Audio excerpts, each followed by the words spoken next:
Как сте? Не. Гледам някоя книга да продадем. Борим се с живота. По третата? Обаче, да ги викнали? Не. Остай. Те си почиват. Едното тук, другото тук. Те са три. Трички ли са? Едното по-старе малко, ама грижа се за тях. Тук имам и три таралежа. И таралежи гледаш? Ага. С кого ги храниш? Ябълки и хляб. Те идват само нощно време, тук на картона спим. Я легнем. Гледам да не седнем на таралежа. Тук спиш, така ли? Да. Нямам никакъв послон, не ме иска с кучетата, аз няма ги оставам. И сега аз как спа? Едно одяло и кучета върху мене. А те са като радиатори. Който не обича животни, той да обича и хората. Сега ще ти помогна от мен и добри хора, с каквото мога. Ще направя всичко възможно да намеря някъде и подслон, където да отидеш, за да не си на улицата. Няма да мога да ти ги върна, бе, човек, аз съм честен. Да не се притеснявай.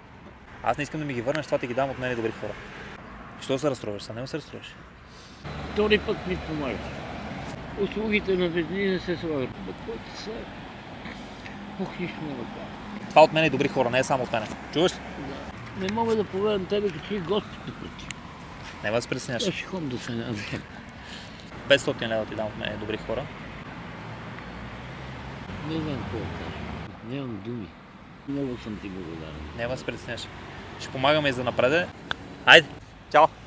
Благодаря ви отново от сърце, че зано подкрепяме хората. Всеки, който иска да се включи в доброволската инициатива, може да го направи чрез линковете, които се намират в информацията на профила.